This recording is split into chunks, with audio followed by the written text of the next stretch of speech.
In one of my talks, someone asked me, how do you stop overthinking? And this question has stayed with me ever since. With a little research, I came across one of a program by Dr. Karen Revish from the University of Pennsylvania. She talks about thinking traps, the overly rigid thinking patterns which undercuts our effectiveness.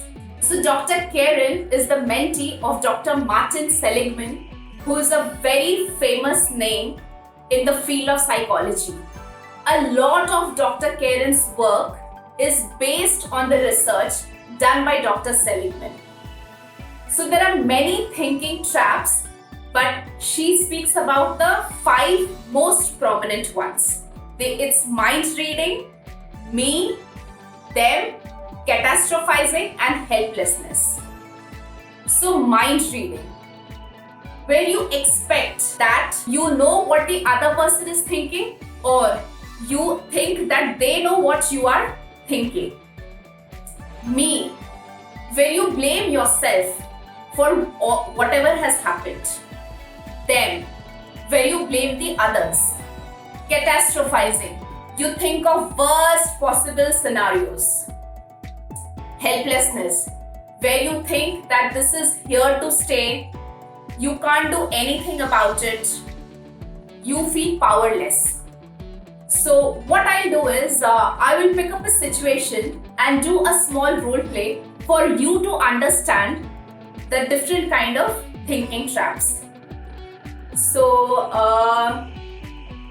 say for example, I have a very busy day and I'm not keeping that well.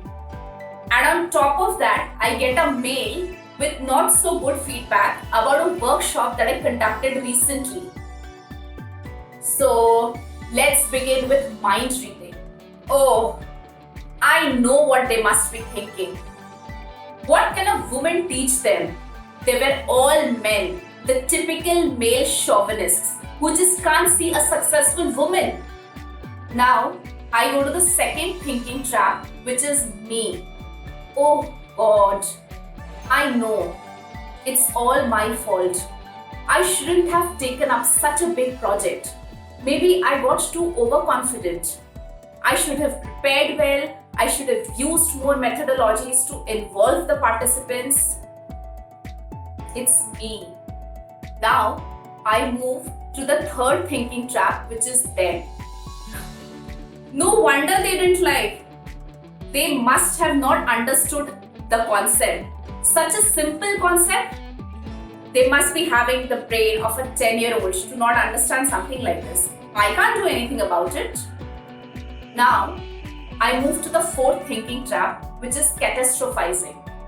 Oh God, these people will talk negative about me in their company. This client will also probably not give me any more work. She might spread about this in the market. I will lose all my assignments. No work, no money, my life is finished. And now I move to the fifth thinking trap, which is helplessness. I can't do anything about this. This feedback is going to tarnish my image forever. I am stuck. So did you notice how I was feeling when I was doing the different role plays? Somewhere sad, somewhere depressed, somewhere angry, agitated, annoyed, and a lot of unpleasant emotions. This is what overthinking does. It drains your energy and stops you from taking any action. Could you relate to one or more thinking traps?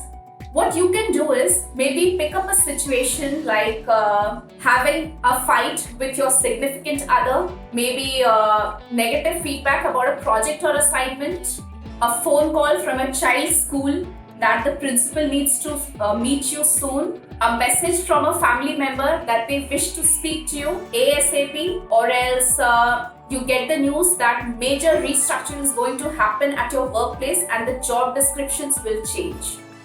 You can pick up maybe one or more situations and see what kind of thoughts are coming to your mind, and then identify which of the thinking traps you fall into. If I have to talk about myself, a lot of times I have either fell into the bucket of catastrophizing or me. So in the beginning of the pandemic, I have done a lot of catastrophizing, thinking, and sometimes when something negative happens, I do blame myself. So for me, it's catastrophizing and me thinking trap. So go ahead, find what thinking traps do you fall into, and stay tuned for my next video where we'll talk about some simple strategies to overcome these kind of thinking traps.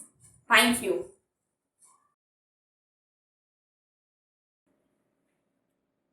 Some simple strategies to overcome one or more of these thinking traps is evidence, reframing, and if-then principle.